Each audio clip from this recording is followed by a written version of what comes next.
मित्रांनो, आपलं स्वागत आहे माझ्या या व्हिडिओमध्ये. आज आपण बघणार आहोत कंडिशनल स्टेटमेंट. पायथन मध्ये कंडिशनल स्टेटमेंटचा वापर कसा करायचा याबद्दल आज आपण बघणार आहोत. बघा, ज्यावेळेस आपण मराठी पायथन मध्ये कुठलाही प्रोग्राम करतो त्यावेळेस काय होतं की आपलं जे काही प्रोग्राम आहे, जो काही प्रोग्राम आपण तयार केलेला आहे, हा प्रोग्राम संपूर्ण रन होतो. म्हणजे या प्रोग्राम मधली प्रत्येक लाईन ही रन होणारच. म्हणजे जेवढ्या लाईन आपण दिलेल्या आहेत प्रत्येक लाईन रन होणारच. परंतु ज्यावेळेस आपण प्रोग्राम करतो त्यावेळेस ही गोष्ट आवश्यक राहत नाही. खूपदा आपल्याला प्रोग्रामिंग करायच्या वेळेस काही गोष्टी रन झाल्या पाहिजे आणि काही गोष्टी रन नाही झाल्या पाहिजे या पद्धतीची प्रोग्रामिंग करायची असतो. तर त्यावेळेस आपल्याला कशाचा वापर करावा लागतो? Conditional statement. कशाचा वापर करावा लागतो? Conditional statement. कंडिशनल स्टेटमेंट काय करतात? तर कंडिशनल स्टेटमेंट प्रोग्रामला निर्णय घेण्यास मदत करतात. काय करतात? प्रोग्रामला निर्णय घेण्यास मदत करतात. निर्णय घेण्यास मदत करतात म्हणजे काय? की आपला प्रोग्राम जो परिपूर्ण रन होतो, म्हणजे आपल्या प्रोग्राम मधली प्रत्येक लाईन ही रन होते, त्या कंडिशन मध्ये जर आपण कंडिशनल स्टेटमेंटचा वापर केला तर कुठली लाईन रन करायची आणि कुठली लाईन रन करायची नाही हा निर्णय घेण्यात जे मदत करते त्याला काय म्हटलं जातो? Conditional statement. बघा काय होतो, एखादी अट किंवा एखादी कंडिशन दिलेली असते, ती कंडिशन समजा बरोबर असेल तर तो पार्ट रन होणार, आणि जर ती कंडिशन चूक असेल, ती अट चूक असेल तर तो पार्ट रन होणार नाही, तो ब्लॉक रन होणार नाही. यावर आधारित प्रोग्राम वेगवेगळे कोड चालवतो. ठीक आहे. आता पायथन मध्ये कर्ली ब्रॅकेट नसतात. आता तुमच्यापैकी ज्या लोकांनी पायथन शिवाय दुसऱ्या प्रोग्रामिंग लँग्वेज बघितलेल्या असतील, सी झालं, C++, जावा स्क्रिप्ट, जावा, त्यांना माहित असेल की प्रोग्रामिंग लँग्वेज मध्ये कर्ली ब्रॅकेट यांना खूप महत्व असतो. म्हणजे हे जे कर्ली ब्रॅकेट असतात यांना खूप जास्त महत्व असतो. परंतु पायथन मध्ये कर्ली ब्रॅकेटच राहत नाही. मग पायथन मध्ये कर्ली ब्रॅकेटच्या जागी आपल्याला कशाचा वापर करावा लागतो? इंडेंटेशन, म्हणजे मोकळी जागा जे राहतो त्याचा वापर करावा लागतो. म्हणजे एखादी गोष्ट एखाद्या याचा ब्लॉक म्हणून वापर करायचा असेल तर आपल्याला ब्रॅकेट न वापरता त्या ठिकाणी इंडेंटेशन चा वापर करावा लागतो. आता हे आपण कसं करायचं ते आपण समोर बघू. बघा, कंडिशनल स्टेटमेंट मध्ये सर्वात पहिला जो आपला मुद्दा आहे तो आहे जर. जर स्टेटमेंट काय करतो? जर अट ट्रू असेल, सत्य असेल, जे काही आपली अट आहे ते अट बरोबर असेल तर काय करतो? त्या खालचा कोड चालतो, अन्यथा त्या खालचा कोड चालणार नाही. बघा, या ठिकाणी एक प्रोग्राम बनवलेला आहे, ज्या प्रोग्रामला आपण रन करू. बघा, आता या ठिकाणी काय झालेलं आहे की आपण वय घेतलेलं आहे आणि इथं काय केलेली आहे? आपण जर स्टेटमेंटचा वापर केलेला आहे. या ठिकाणी आपण वय घेतलेली आहे आणि या ठिकाणी काय केलेलं आहे? जर स्टेटमेंटचा वापर केलेला आहे. आता इथं काय झालं? तो विचारून राहिलेला आहे प्रोग्रामला की जर वय हे 18 किंवा 18 पेक्षा जास्त आहे का?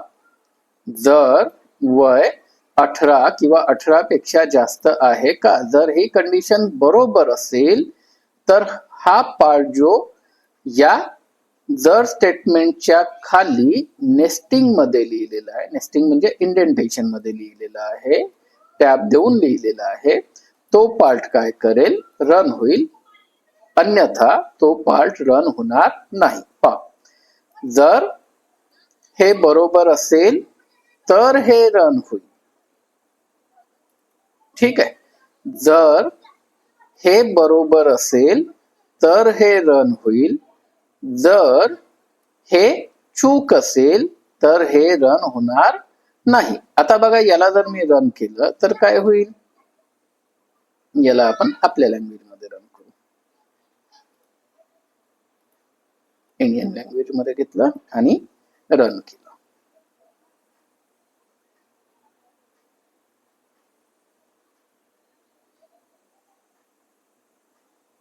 तर काय आलं, वय 20च्या वर आहे तर काय लिहून आलं, तुम्ही सज्ञान आहात.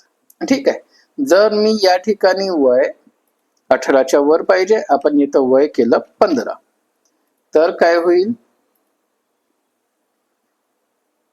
काहीही लिहून येणार नाही. म्हणजे काय झालं की या ठिकाणी बघा, जर ही कंडिशन बरोबर असेल, ही जी काही अट आपण दिलेली आहे ही अट बरोबर असेल.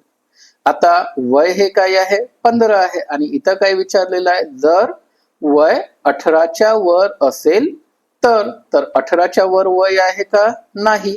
ही कंडिशन आपल्याला काय मिळाली, ही अट आपल्याला काय मिळाली, चुकीची मिळाली. त्याच्यामुळे हा पार्ट रन झालेला नाही. त्याच ठिकाणी जर या ठिकाणी आपण वय 25 केलं तर काय होईल की या ठिकाणी आपल्याला ही जी काही अट आहे ती अट काय मिळत आहे, बरोबर मिळत आहे. या अटेचं उत्तर काय मिळून राहिलं, बरोबर मिळून राहिलं. त्यावेळेस हा प्रोग्राम काय होईल, रन होईल. हे जे काही तुम्ही लिहामध्ये दिलेलं आहे ते काय होईल, रन होईल. बघा आला. आता या ठिकाणी हे समजायला जरी सोपं वाटत असेल तरी या ठिकाणी काही मुद्दे लक्षात घेणे आवश्यक आहे. सर्वात पहिला मुद्दा कुठला, की अट म्हणजे काय. ठीक आहे, अट म्हणजे काय. आता बघा, मी खूप विद्यार्थ्यांना शिकवले, आतापर्यंत मी कमीत कमी 1000 ते 2000 विद्यार्थ्यांना शिकवलेलं आहे प्रोग्रामिंग. प्रत्येक जण हेच म्हणतो की सर सोपं आहे, समजलं. काय आहे, जर या ठिकाणी अट येईल, कंडिशन येईल, कंडिशन ट्रू असेल किंवा कंडिशन बरोबर असेल तर हे रन होईल, कंडिशन चुकीची असेल तर हे रन होणार नाही. परंतु हे एवढं सोपं राहत नाही. जेव्हा तुम्ही स्वतःहून प्रोग्राम करायला जाल तर अट काय द्यायची या ठिकाणी खूप कन्फ्युजन तयार होतं. तर आपण या ठिकाणी बघणार आहोत अट काय असतो. तर पहा, अट देण्याची व्याख्या काय आहे किंवा अटीची व्याख्या काय आहे. कंडिशन किंवा अट म्हणजे काय, असा कुठलाही प्रश्न ज्या प्रश्नाचं उत्तर चूक किंवा बरोबर मध्येच येईल. अट म्हणजे काय, असा कुठलाही प्रश्न ज्या प्रश्नाचं उत्तर चूक किंवा बरोबर मध्येच येईल. आणि तो प्रश्न कोण विचारेल, प्रोग्राम स्वतःला विचारेल. जेव्हा प्रोग्राम स्वतःला एखादी असा प्रश्न विचारतो की ज्याचं उत्तर चूक किंवा बरोबरच येणार आहे तरच त्याला काय म्हटलं जाईल, अट. या ठिकाणी जी काही अट आहे त्याने उत्तर नेहमी चूक किंवा बरोबर मध्येच दिलं असलं पाहिजे. म्हणजे जो काही आपण प्रश्न विचारू त्या प्रश्नाचं उत्तर चूक किंवा बरोबर मध्येच आलं पाहिजे. दुसऱ्या कुठल्याही कंडिशन मध्ये ते उत्तर नाही पाहिजे. आलं लक्षात. त्यानंतर दुसरा महत्वाचा मुद्दा आहे इंडेंटेशन. खूपदा या ठिकाणी काय होतो, कर्ली ब्रॅकेट नसल्यामुळे कन्फ्युजन होईल. तर बघा, आता काय आहे, तुम्ही या ठिकाणी एक लिहा फंक्शन वापरलेलं आहे. मी या ठिकाणी पुन्हा एक लिहा फंक्शन वापरतो आणि या ठिकाणी काय करतो, काहीतरी प्रिंट करतो. या ठिकाणी मी काय केलं, ही लाईन प्रिंट केली. आता काय झालं, हे जे जर आपण वापरलेलं आहे याचा ब्लॉक बनला हा 2 लाईनचा. जेवढ्या लाईन या जरच्या समोर, जर नंतर जो कोलन दिलेला आहे या कोलनच्या समोरच्या लाईन मध्ये नेस्टिंग करून लिहिलेलं असतो, टॅब देऊन लिहिलेलं असतो, इंडेंटेशन देऊन लिहिलेलं असतो. तो पूर्ण काय झाला, आपल्या जरचा ब्लॉक. आणि जी गोष्ट ते इंडेंटेशन न देता लिहिलेली असते, जी गोष्ट ते इंडेंटेशन न देता केलेली असते, आवश्यक नाही की तुम्ही लिहा फंक्शन वापरा, तुम्ही काहीही वापरू शकता, ती गोष्ट तुमच्या त्या ब्लॉकचा पार्ट राहणार नाही. आता या ठिकाणी मी ही एक लाईन दिलेली आहे. आता बघा काय होईल की जर मी हे रन केलं तर ही कंडिशन काय मिळत आहे, ट्रू मिळून राहिले. हे जे काही जर आहे याचं उत्तर बरोबर मिळून राहिलं. तर हे पण रन होणार, हे पण रन होणार, हे पण रन होणार. बघा,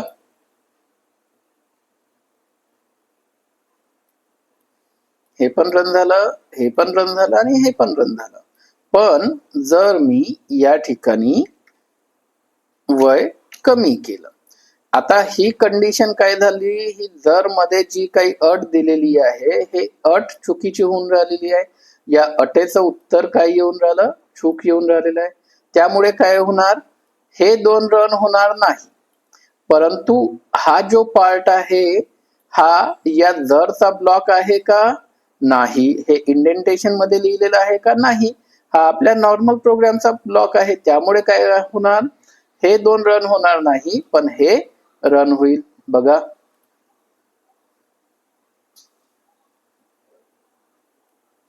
हे दोन रन झालेले नाही आणि हे रन झालं का? कारण ही जी काही अट आहे ती चुकीची होऊन राहिलेली आहे, त्यामुळे हे रन होणार नाही. आणि हा जे काही रन होईल ते का रन होईल? कारण तो त्या जरचा पार्ट नाही, तो त्या जरचा भाग नाही. आता तुमच्या मनामध्ये प्रश्न येत असेल की या ठिकाणी तर आपण स्टॅटिक व्हॅल्यू दिलेली आहे, याच्यानंतर आपल्याला पहिलेच माहित आहे की काय होणार आहे, हे देण्याची गरजच काय आहे जर वगैरे? तर असं नसतं. काय होतो की या ठिकाणी मला तुम्हाला प्रोग्राम समजावून सांगायचा आहे म्हणून मी या ठिकाणी स्टॅटिक व्हॅल्यू घेतलेली आहे, परंतु खूपदा या व्हॅल्यू स्टॅटिक घेतलेल्या जात नाही. या व्हॅल्यू डायनामिक म्हणजे प्रोग्राम मध्ये युजर कडून घेतलेल्या जातात. जसं या ठिकाणी मी ही व्हॅल्यू प्रविष्ट करायला लावली, तर काय करणार?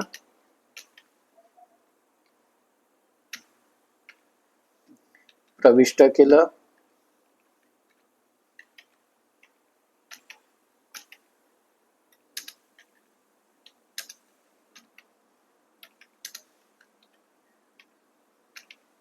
आपले वय टाका. आता जे काही आपण प्रविष्ट करू ते काय होईल? जसं आपण मागच्या पिरियड मध्ये बघितलं होतं, मागच्या व्हिडिओ मध्ये बघितलं होतं प्रविष्ट मध्ये, की प्रविष्टचा डेटा टाईप हा काय राहतो? स्ट्रिंग राहतो, अक्षर राहतो. त्याच्यामुळे त्याने याला काय केलं? अक्षरामध्ये कन्वर्ट केलं, त्यामुळे हे रन होणार नाही. जर आता आपण याला सेव्ह केलं आणि याला रन करण्याचा प्रयत्न केला तर हे रन होणार नाही, एरर येईल. आपण जे काही टाकू त्यानंतर तो या ठिकाणी एरर येईल. ठीक आहे, एरर कशी हँडल करायची याच्याबद्दल आपण समोर बघणार आहोत. ठीक आहे, मग याला काय करावं लागेल? याला आपल्याला गणितीय डेटा टाईप मध्ये कन्वर्ट करावं लागेल. म्हणजे कशामध्ये कन्वर्ट करावं लागेल? पूर्णांक किंवा अपूर्णांक मध्ये.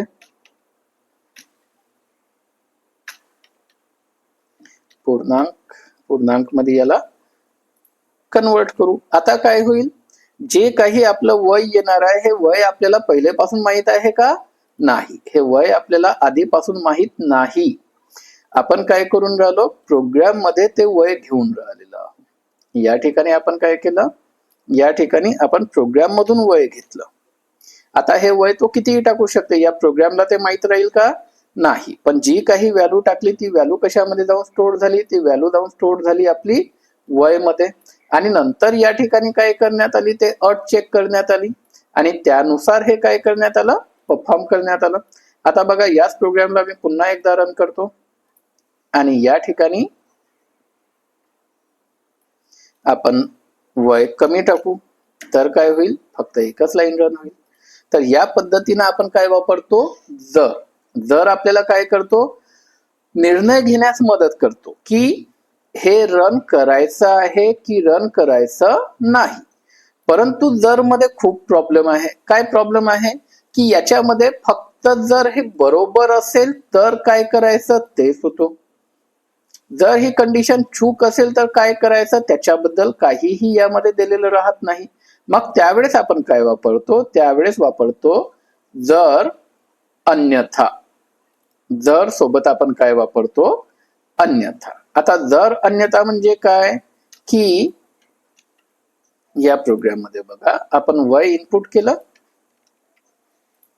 आणि इथं काय केलं?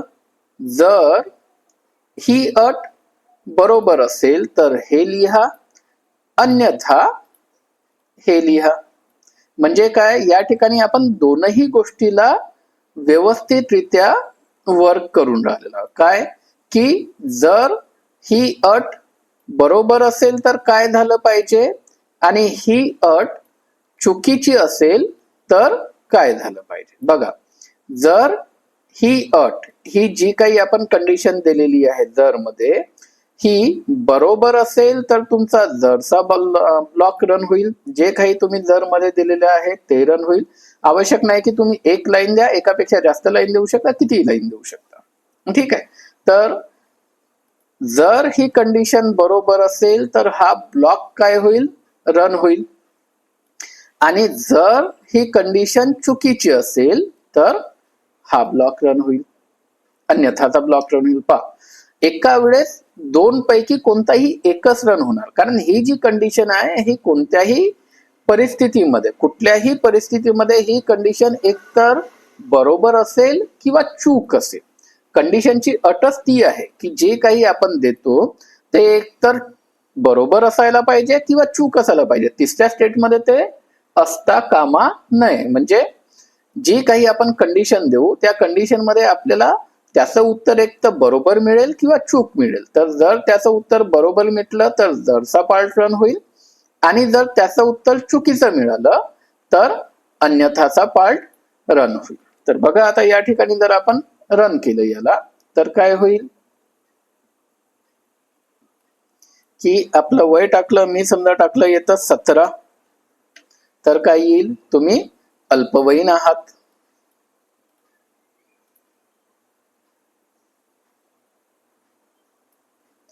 मी 44 टाकलं तर तुम्ही वयस्क आहात. या पद्धतीने हे काय येईल, लिहून येईल. म्हणजे दोन पैकी कोणताही एक रन होईलच. ठीक आहे. आता यानंतरचा जो आपला टॉपिक आहे तो आहे अन्यथा जर. आता अन्यथा जर म्हणजे काय होतो की खूपदा ना आपल्याला खूप साऱ्या कंडिशनचा वापर करावा लागतो. खूपदा आपल्याला खूप साऱ्या कंडिशनचा वापर करावा लागतो. आता बघा हा प्रोग्राम दिलेला आहे, या प्रोग्रामला आपण घेऊ. बघा काय होत आहे की आपण अंक घेतलेला आहे, अंक घेतला आपण 75. तर काय झालेलं आहे की जर अंक 90च्या वर असेल तर तो ए ग्रेड असं लिहून येईल. ठीक आहे. अन्यथा जर, इथं काय केलेलं आहे आपण, अन्यथा जर वापरलेलं. आता अन्यथा जर कधी वापरलं जातो, जेव्हा आपल्याला खूप साऱ्या कंडिशन असतात. जसं या ठिकाणी काय आहे, 1 2 3 कंडिशन आहे, पण तिघापैकी कोणतीही एकच रन झाली पाहिजे. एका वेळेस तीनही रन नाही झाले पाहिजे. म्हणजे जेवढ्या कंडिशन आहेत तेवढ्या कंडिशन मधून कुठलीही एकच कंडिशन ज्या वेळेस आपल्याला रन करायची असेल तेव्हा आपण कशाचा वापर करतो, अन्यथा जर. बघा या प्रोग्रामला आपण असंही करू शकतो. मी या ठिकाणून अन्यथा जर काढून घेतलेला आहे, जे आता आपण लिहिलेलं आहे त्या पद्धतीनं. बघा काय झालं, जर अंक 90च्या वर असेल तर ए ग्रेड प्रिंट होईल. जर अंक 75च्या वर असेल तर बी ग्रेड प्रिंट होईल. जर अंक 50च्या वर असेल तर सी ग्रेड प्रिंट होईल. आणि जर अंक 50च्या खाली असेल तर काय होईल, फेल प्रिंट होईल. ठीक आहे. आता हा दिसायला खूप सोपा प्रोग्राम आहे, बरोबर आहे, आणि खूप सोपा आहे. जर अंक 90च्या वर असेल, 90 किंवा 90च्या वर असेल तर ए ग्रेड असं लिहून येईल. जर अंक 75च्या वर असेल तर बी ग्रेड लिहून येईल. जर अंक 50च्या वर असेल तर सी ग्रेड लिहून येईल. आणि जर अंक 50च्या खाली असेल तर फेल लिहून येईल. आता जर या प्रोग्रामला आपण रन केलं आणि या ठिकाणी मार्क मी टाकले, सॉरी मार्क ऑलरेडी या ठिकाणी डिसाइड केलेले आहेत, मी या मार्कला इनपुट करून घेतो. ठीक आहे.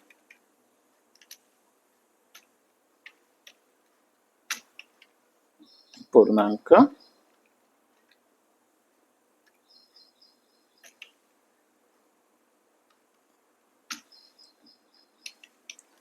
प्रविष्ट.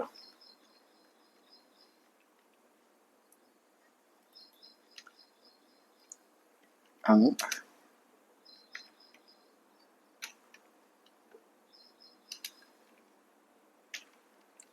अंक टाका. ठीक आहे. आता जर आपण या ठिकाणी घेतलं, आता काय करेल तो आपले अंक विचारेल. आपण आपला अंक टाकला, समजा मला 45% आलेले आहेत, तर काय होईल, फेल लिहून येईल. ठीक आहे. 50च्या खाली आहे तर फेल लिहून येईल. ठीक आहे. आता समजा मी या ठिकाणी केलं की माझे जे अंक आहेत ते अंक टाकले मी 90 91, तर काय होईल, ए ग्रेड पण लिहून येईल, बी ग्रेड पण लिहून येईल, सी ग्रेड पण लिहून येईल. तीनही रन होतील. तीनही कारण होतील कारण अंक 90च्या वर आहे का, हो, म्हणून हे प्रिंट झालं, हे लिहिल्या गेलं.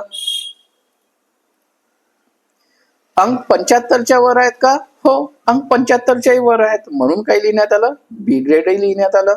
आणि अंक 50च्या वर आहेत का, हो, म्हणून काय झालं, हेही लिहिण्यात आलं, सी ग्रेडही लिहिण्यात आलं. म्हणजे काय झालं, आपण मल्टिपल जर लिहिलं, एकापेक्षा जास्त जर लिहिलं तर काय होतो की जेवढे आहेत, ठीक आहे, ते सगळे रन होण्याचे चान्सेस असतात. मग त्यावेळेस आपण काय करतो, या पद्धतीचा वापर करतो, ज्यामध्ये आपण काय करतो, अन्यथा दरचा वापर करतो. आता अन्यथा दरचा वापर केला तर काय होतो बघा, की अन्यथा दर मध्ये जर मी वापरलं तर पहिले आपण या प्रोग्रामला रन करून बघू. आता या ठिकाणी मी 91 टाकलं तर काय होईल, फक्त ए ग्रेडच रन होईल, बाकीचे रन होणार नाही. आता असं का, कारण बघा काय होत आहे, जर अंक 90 पेक्षा जास्त असेल तर ए ग्रेड प्रिंट होईल. जर ही कंडिशन फॉल्स झाली तरच हा अन्यथा जर मध्ये जाईल, नाही तर तो अन्यथा जर मध्ये जाणार नाही. म्हणजे जर ही कंडिशन चुकीची झाली, जर ही जी काही अट आपण दिलेली आहे ही अट चुकीची झाली तरच तो या अन्यथा जर मध्ये जाईल, नाही तर तो त्या अन्यथा जर मध्ये जाणार नाही. त्यामुळे काय झालं, जसं आपण 91 टाकलं, ही जी काही अट आहे ही ट्रू झाली, ही बरोबर मिळाली, त्याने हे लिहिलं ए ग्रेड आणि इथून तो काय केलं, बाहेर निघून गेला. ठीक आहे, जर ही कंडिशन चुकीची झाली तरच तो या कंडिशन मध्ये जाईल, जर ही कंडिशनही चुकीची झाली तरच तो या कंडिशन मध्ये जाईल, आणि जर ही कंडिशनही चुकीची झाली तर तो या ठिकाणी जाईल. म्हणजे काय होतो की जेवढे आपण कंडिशन दिलेले आहेत तेवढ्या कंडिशन पैकी कोणतीही एकच कंडिशन काय होईल, रन होईल, बाकीच्या कंडिशन रन होणार नाही. आता बघा या ठिकाणी मी समजा 65 टाकलं तर काय होईल, सी ग्रेड. आलं लक्षात. तर या पद्धतीने आपण काय वापरतो, अन्यथा जर, म्हणजे ही कंडिशन ट्रू असेल तर हे रन होईल, जर फॉल्स असेल तरच हे चेक केलं जाईल. ही कंडिशन जर बरोबर असेल तर हे रन होईल, ही कंडिशन जर चूक असेल तरच हे चेक केलं जाईल. त्यानुसार ही कंडिशनही जर बरोबर असेल तर हे रन होईल, ही कंडिशन चूक असेल तरच हे कंडिशन काय केली जाईल, चेक केली जाईल, अदरवाईज ती चेक केली जाणार नाही. आणि ही कंडिशन जर चूक असेल तरच हे परफॉर्म होईल, अदरवाईज हे परफॉर्म केलं जाणार नाही. तर या पद्धतीनं असतो आपलं जर, अन्यथा जर. ठीक आहे, त्यानंतर आहे नेस्टेड स्टेटमेंट. आता नेस्टेड स्टेटमेंट म्हणजे काय, तर एखाद्या जरच्या आतमध्ये जेव्हा आपण पुन्हा एखादा जर देतो तेव्हा त्याला काय म्हटलं जातो, नेस्टेड. म्हणजे एका जरच्या आत दुसरा जर जेव्हा आपण देतो त्यावेळेस त्याला काय म्हटलं जातो, नेस्टेड. आता बघा काय होतो की खूपदा आपण जेव्हा प्रोग्राम करतो त्यावेळेस आपल्याला वाटतो की आपला प्रोग्राम फक्त 10, 15, 20, 25 लाईनीचा असेल. आता शिकताना तुम्हाला हेच वाटत असेल की प्रोग्राम जे आहे ते 10, 20, 25 लाईनीचे असतात. तसं राहत नाही. तर आपले प्रोग्राम जे आहेत मोठे असतात, म्हणजे 1000 line, 2000 line, 5000 line, 10,000 line, 25,000 line, खूप मोठे मोठे प्रोग्राम असतात. आणि प्रोग्राम करायच्या वेळेस खूप कॉम्प्लेक्स गोष्टी आपल्याला कराव्या लागतात. म्हणजे प्रोग्रामिंग वाटते तेवढी सोपी असणार नाही. म्हणजे प्रोग्रामिंग मध्ये खूप साऱ्या गोष्टी आपल्याला करायच्या असतात. आता प्रोग्रामिंग मध्ये खूपदा काय होतो, एखादी उत्तर हे एकापेक्षा जास्त कंडिशनवर डिपेंड असतो. म्हणजे एखादी जी गोष्ट होणार आहे ती गोष्ट एकापेक्षा जास्त कंडिशनवर डिपेंड असतो. तर त्यावेळेस आपण कशाचा वापर करतो, नेस्टेड त्यावेळेस आपण कशाचा वापर करतो? नेस्टेड जरचा. नेस्टेड जर म्हणजे काय की एका जरच्या आतमध्ये दुसरा जर, असे आपण किती नेस्टिंग करू शकतो? कितीही नेस्टिंग करू शकतो. म्हणजे एकाच्या आतमध्ये दुसरा, दुसऱ्याच्या आतमध्ये तिसरा, तिसऱ्याच्या आतमध्ये चौथा, चौथ्याच्या आतमध्ये पाचवा, पाचव्याच्या आतमध्ये सहावा, सहाव्याच्या आतमध्ये सातवा, या पद्धतीने आपण कितीही नेस्टिंग आपण या ठिकाणी काय करू शकतो? परफॉर्म करू शकतो. कधी करतो नेस्टेड जरचा वापर?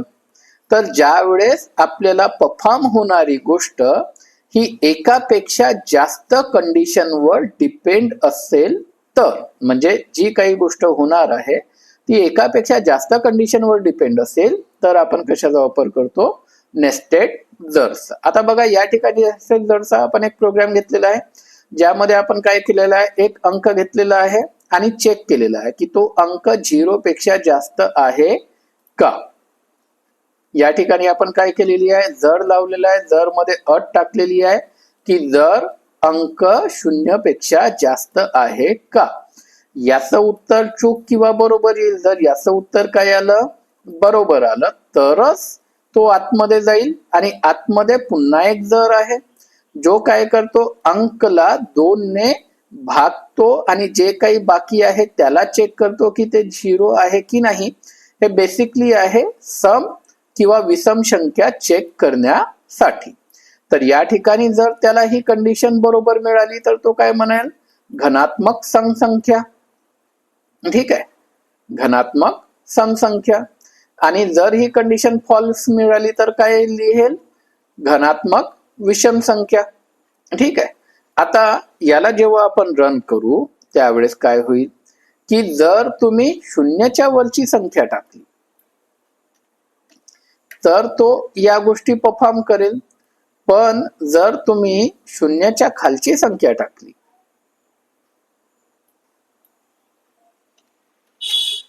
तर तो या गोष्टी परफॉर्म करणार नाही.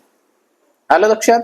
तर नेस्टेड जर मध्ये काय होतो? एका जरच्या आतमध्ये दुसरा जर दिला जातो. आता याच विषयावर आपण थोडासा सोपा प्रोग्राम करून बघू. या प्रोग्राम मध्ये काही गोष्टी कॉम्प्लेक्स आहेत ज्या आपल्याला आत्ताच घ्यायच्या नाही आहेत, तर आपण या जागी एक सोपासा प्रोग्राम करून बघू. बघा, आपल्याला काय करायचं आहे? अंक घ्यायचा आहे, अंक प्रविष्ट करायचा आहे आणि तो चेक करायचा आहे की तो 0 पेक्षा जास्त आणि 100 पेक्षा कमी म्हणजे प्रॉपर अंक असला पाहिजे. ठीक आहे. काय करायचं आहे? अंक आपण इनपुट केलं. आपण या ठिकाणी वापरू जर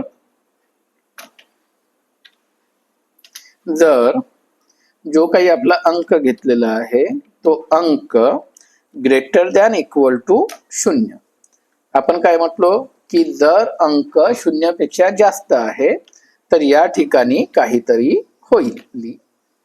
लिहा. आपण काहीतरी करू. काय करायचं त्याच्याबद्दल नंतर विचार करू. ठीक आहे. पण जर अंक 0 पेक्षा लहान असेल तर काय होईल? आपलं अन्यथा मध्ये जाईल.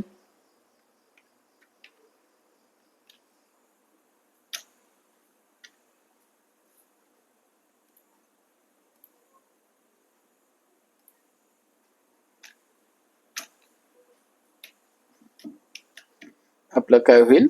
अन्यथा मध्ये जाईल. अन्यथा मध्ये आपण काय करू? लिहून घेऊ.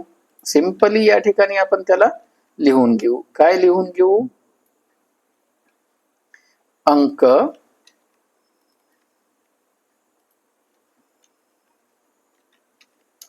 0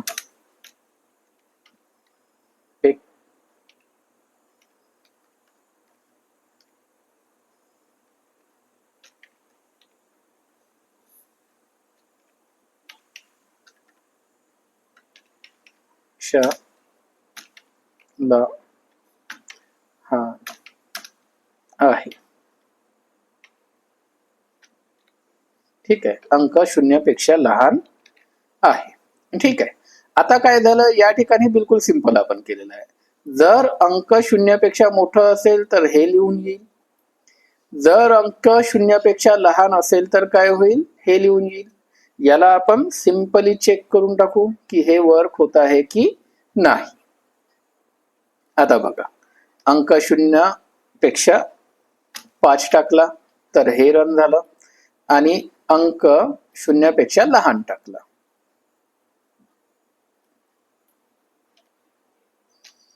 तर काय आलं, अंक 0 पेक्षा लहान आहे. आता जर अंक 0 पेक्षा मोठा असेल तेव्हाच आपल्याला चेक करायचं आहे की तो 100 पेक्षा लहान आहे का. म्हणजे जर तो 0 पेक्षा लहान असेल तर ते चेक करण्याची आपल्याला गरजच नाही. अंक जर 0 पेक्षा मोठा असेल तरच या ठिकाणी आपल्याला काय करावं लागेल, हे चेक करावं लागेल की जर अंक लेस दॅन इक्वल टू 100 आहे का. जर अंक 0 पेक्षा मोठा असेल तरच तो या जर मध्ये जाईल आणि जर अंक 100 पेक्षा लहान असेल तरच तो या जर मध्ये जाईल. म्हणजे ज्या वेळेस तो या जर मध्ये जातो त्यावेळेस आपल्याला 100% माहित आहे की या ठिकाणी तो केव्हा जाईल की अंक 0 पेक्षा जास्त असेल आणि त्यानंतरच अंक 100 पेक्षा कमी असेल तर मग आपण या ठिकाणी म्हणू अंक बरोबर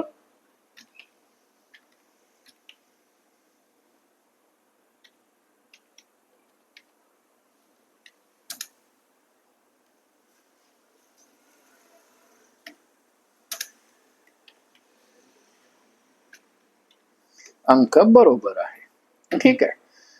आणि जर ही कंडिशन फॉल झाली तर जर अंक 100 पेक्षा कमी नाही आहे तर काय होईल, या ठिकाणी आपण अन्यथा मध्ये जाऊ, इथं अन्यथा देऊ आणि या ठिकाणी लिहू की अंक 100 पेक्षा मोठा आहे. आता बघा, याला जेव्हा आपण रन करू त्यावेळेस काय होईल की जर मी संख्या टाकली, जसं इथं टाकलं -15, सॉरी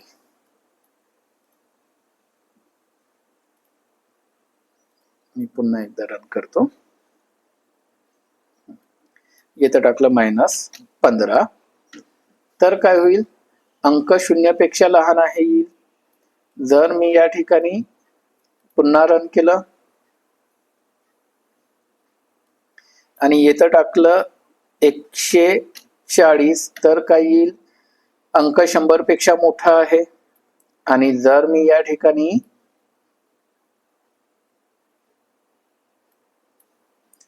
55 टाकलं तर काय येईल, अंक बरोबर आहे. म्हणजे काय होऊन राहिलं की जर अंक 0 पेक्षा मोठा असेल तरच तो इथं जाते, 0 पेक्षा लहान असेल तर तो काय करेल, डायरेक्टली इथून अन्यथा मध्ये जाईल. ठीक आहे. जर अंक 0 पेक्षा जास्त आहे तर इथं गेला तर आपल्याला 100% माहित आहे की अंक 0 पेक्षा जास्त आहे. इथं मग आपण चेक केलं की अंक 100 पेक्षा कमी आहे का. अंक जर 100 पेक्षा कमी असेल तर इथं जाईल. इथं ज्या वेळेस तो जाईल त्यावेळेस त्याला माहित आहे की अंक 0 पेक्षा मोठा आहे आणि 100 पेक्षा लहान आहे तर ते हे लिहून देईल की अंक बरोबर आहे. ठीक आहे. तर या पद्धतीनं आपण काय वापरतो, नेस्टेड जर. नेस्टेड जर नंतर आपला टॉपिक आहे शॉर्ट हँड. आता शॉर्ट हँड म्हणजे काय होतो की खूपदा आपल्याला काय करायचं असतो की अशा पद्धतीमध्ये जेव्हा आपण वापरतो ना तेव्हा आपल्याला 4 लाईन लागतात. म्हणजे जेव्हा नॉर्मली आपण जरचा वापर करतो तेव्हा आपल्याला आपलं जर एका लाईन मध्ये आणि जे काही होणार आहे ते एका दुसऱ्या लाईन मध्ये द्यायचं असतो. पण जर आपल्याला माहित आहे की आपल्या जर मध्ये एकच लाईन परफॉर्म करायची आहे तर आपण काय वापरतो, ही शॉर्ट हँड मेथड. या शॉर्ट हँड मेथड मध्ये काय होतो की आपण या ठिकाणी कंडिशन देतो, जर कंडिशन कोलन, आणि जर एकच लाईन लिहायची असेल, एकच गोष्ट परफॉर्म करायची असेल, म्हणजे आवश्यक नाही की त्या ठिकाणी आपण लिहाच वापरू, काही दुसरं पण वापरू शकतो. जर एकच लाईन करायची असेल तर आपल्याला ते खालच्या लाईन मध्ये न लिहिता कोलन समोरच लिहिलं तरी चालतो. आता या ठिकाणी काय होऊन राहिलं की आपण एक अंक टाकू आणि जर हा अंक जो काही टाकलाय हा 5 पेक्षा मोठा असेल, ही कंडिशन बरोबर येत असेल तर आपण लिहू अंक 5 पेक्षा मोठा आहे. आणि जर ही कंडिशन किंवा ही जी काही अट आहे ती अट आपली चुकीची होत असेल तर हे लिहून येणार नाही. म्हणजे काय होईल की 5 पेक्षा मोठी संख्या जर टाकली तर ते लिहून येईल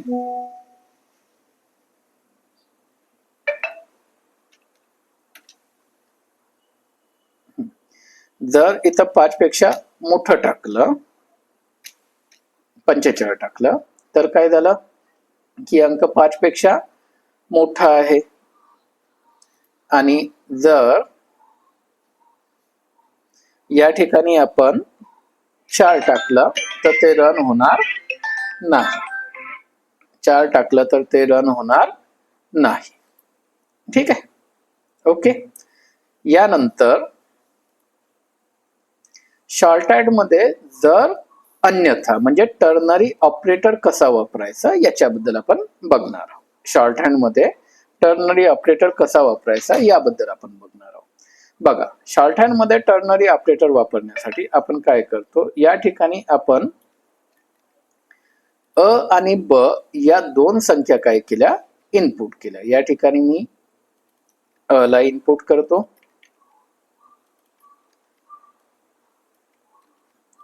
आणि ब ला इनपुट करतो. ठीक आहे. अ ची व्हॅल्यू आपण घेणार आहोत, ब ची व्हॅल्यू घेणार आहोत आणि एक मोठी संख्या नावाचा व्हेरिएबल घेतलेला आहे. या ठिकाणी काय केलेलं आहे बघा, जर अ ग्रेटर दॅन ब असेल तर तो वापस करेल अ. बघा काय होतो शॉर्टहँड मध्ये जर आणि अन्यथा दोनही एकत्र वापरायचे असेल तर कसं, जर कंडिशन जे काही तो वापस देणार आहे ते जरच्या आधी लिहावं लागतं. जे काही ही कंडिशन ट्रू झाल्यानंतर, ही कंडिशन ट्रू झाल्यानंतर ही कंडिशन जर बरोबर असेल तर त्यानं काय वापस केलं पाहिजे ते आपल्याला जरच्या आधी लिहावं लागतो. आणि जे काही ही कंडिशन, ही जी काही अट आहे, ही अट चुकीची निघाल्यास जे वापस केलं पाहिजे ते आपल्याला काय करावं लागतो, अन्यथाच्या नंतर लिहावं लागतो. तर या ठिकाणी काय होईल, अ आणि ब दोन संख्या टाकल्या जातील. ठीक आहे. आणि इथं मोठी संख्या नावाचं एक व्हेरिएबल घेतलेलं आहे जास्तीचं. जर अ हा ब पेक्षा मोठा असेल तर मोठी संख्यामध्ये काय जाऊन स्टोअर होणार, अ स्टोअर होईल. आणि जर ब हा अ पेक्षा मोठा असेल म्हणजे ही कंडिशन चुकीची निघाली तर काय होईल, ब हा मोठ्या संख्येमध्ये जाऊन स्टोअर होईल आणि नंतर मोठी संख्या लिहिली जाईल. तर याला जर आपण रन केलं तर काय होईल, अ ची व्हॅल्यू टाकली मी 45, ब ची व्हॅल्यू टाकली मी 56 तर काय होईल, 56 प्रिंट होईल. जी काही मोठी संख्या आहे ती मोठी संख्या कशामध्ये आली, मोठी संख्या नावाच्या व्हेरिएबल मध्ये आली. आणि जर मी इथं टाकलं 45 आणि 35 तर काय होईल, 45 येईल. ठीक आहे. तर या पद्धतीने आपण काय वापरतो, शॉर्टहँड. शॉर्टहँड मध्ये काय, जर कंडिशन जी काही ही कंडिशन बरोबर असल्यावर रिटर्न करायला पाहिजे ते जरच्या आधी आणि कंडिशनच्या नंतर अन्यथा, आणि जी काही ही कंडिशन फॉल झाल्यावर रिटर्न करायला पाहिजे ते अन्यथाच्या नंतर. तर या पद्धतीनं राहतो आपलं शॉर्टहँड. त्याच्यानंतर आहे अटीत वापरले जाणारे ऑपरेटर, कंपॅरिझन ऑपरेटर. आता हे कंपॅरिझन ऑपरेटर या ठिकाणी दिलेले आहेत. डबल इक्वल टू कशासाठी वापरला जातो, जेव्हा आपल्याला ते चेक करायचं असेल इक्वल टू साठी, म्हणजे दोनही याला जर कम्पेअर करायचं असेल तर आपण काय वापरतो, डबल इक्वल टू. हा सिम्बॉल कशासाठी आहे, एक्सक्लेमेटरी मार्क, उद्गारवाचक चिन्ह आणि equal to. Not equal to साठी बरोबर नाही आहे तेव्हा. ग्रेटर दॅन म्हणजे मोठा आहे, लेस दॅन म्हणजे लहान आहे. ग्रेटर दॅन इक्वल टू मोठा किंवा बरोबर आहे आणि लेस दॅन इक्वल टू म्हणजे लहान किंवा बरोबर आहे. तर या या दोन सिम्बॉल बद्दल आपण थोडंसं बघून घेऊ. बघा, या ठिकाणी जर आपण एक सिंपल घेतलं अ आणि ब, जर मी इथं घेतलं जर अ इक्वल टू ब, मला या ठिकाणी काय करायचं आहे, अ आणि ब दोनही सारखं आहे का ते द्यायचं आहे. तर मी काय करतो, लिहा वापरतो.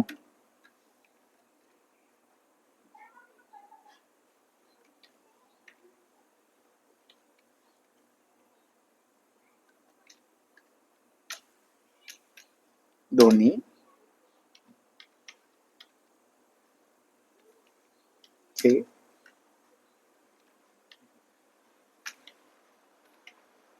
दोन्ही सारखी आहे. आणि नाही तर काय करतो मी, अन्यथा.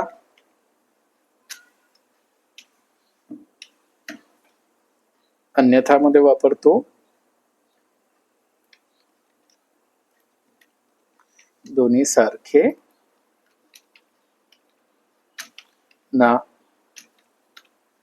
नाहीत. ठीक आहे. आता बघा काय झालं, अ ची व्हॅल्यू घेऊ, ब ची व्हॅल्यू घेऊ. जर दोघांचीही व्हॅल्यू सारखी असेल आणि हे आपल्याला चेक करायचं आहे की दोनही सारखे आहेत का, दोघांची संख्या सारखी आहेत का, तर आपल्याला काय चेक करावं लागेल, डबल इक्वल टू चा वापर करावा लागेल. तर तो बरोबर की. आता पहा, मी या ठिकाणी टाकलं 50 आणि 50, तर काय येईल, दोन्हीही सारखे आहेत. आणि जर मी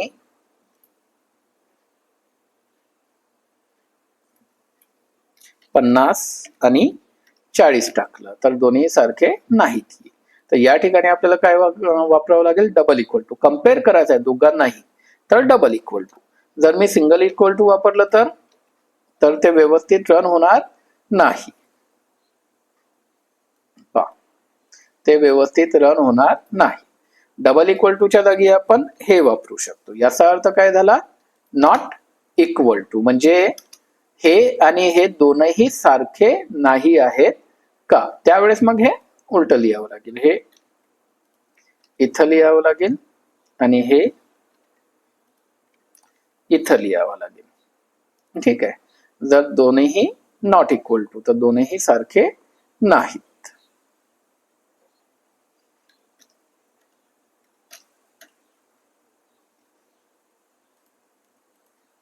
आणि या ठिकाणी आपण टाकलं दोन्ही सारखे नाही. त्यानंतरचा आपला टॉपिक आहे लॉजिकल ऑपरेटर, जे आपण पुढच्या पिरियडमध्ये, पुढच्या व्हिडिओमध्ये बघणार आहोत. Thank you for watching.